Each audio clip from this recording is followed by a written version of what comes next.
Ilan? Morning. Kami. Pwede po ba magtanong tungkol po sa project ng barangay po na ginagawa sa waste management ng barangay? Pwede naman. Sige, maupo kayo at ating Ang ako pala si David Bennett. Si Christine Sinaka. Christine, tapos Kayo po ako si- si Ronnie Dolan, yung barangay secretary ng barangay San Roque. Tatanungin niyo, mga ina. Anong school nga pala kayo? Sir Jesus po. Actually, dito sa Dinamona. Opo. Okay. Una po tatanong namin kung gaano po karami yung mga percentage po ng basura sa barangay.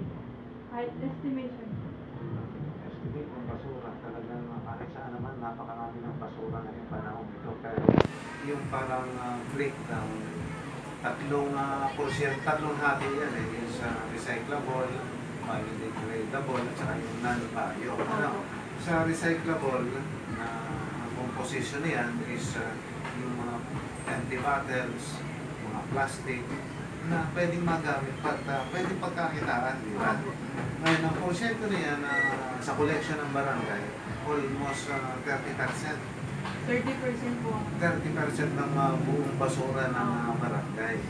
Ngayon, yung tinatawag naman na biodegradable, yan yung mga nabubulok. Opo. Kung hindi ako nagkakamali, yung huling statistics namin is 35% ng basura ng San Roque. Alam mo kasi sa pagkarami-rami ng household sa barangay, almost anong barangay San Roque, nasa kulang-kulang na 600 households. Kaya imaginein mo kung gaano karami yung kanilang nagiging basura sa mga pagluluto ng gulay, mga balat ng prutas, ay malaking volume rin sa laki ng populasyon ng household.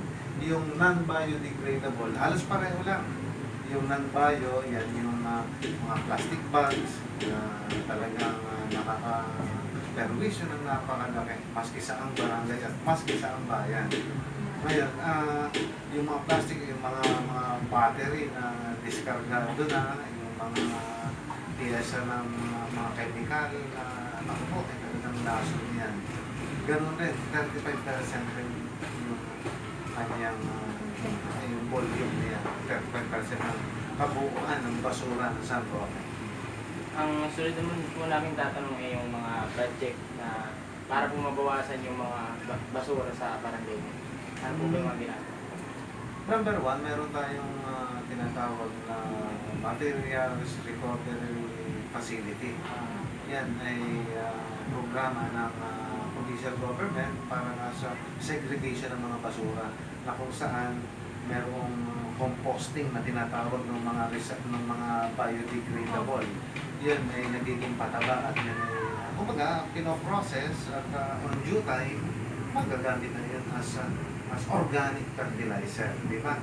Ngayon, doon din sa materials recovery facility, meron din dyan rin tayo nag-segregate ng mga nabagay ko kanina, yung mga recyclable at saka yung non-bio.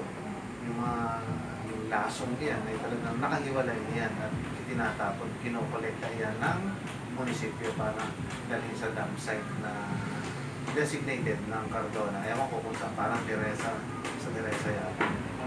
Ano pa po ba yung project?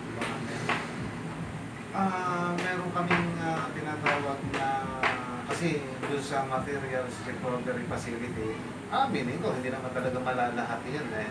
Dahil yung ibang household, yung ibang pamilya, nagkakaroon sila ng sariling segregation at yung mga recyclable na ipapalit sa barangay ng bigas. Eh sayang nga naman. Kung itatapon mo, ibibigay mo na naman sa barangay. Kaya maganda rin sapagkat naiiwasan talagang itapon at idamp kung saan-saan yung mga basura ng barangay. Kaya yung programa ng gobyerno ng Kapitolyo at ng munisipyo ng Cardona at ng barangay, malaking tulong talaga sa buong mamamayan. Hindi lang barangay, ng buong Cardona. Salamat po sa Bitin pa ako, wala na ba? Sir, ang babait na rin inyong mga estudyante. Thank you. Masisipag na. Salamat po. Thank you. Okay. Sige, good luck.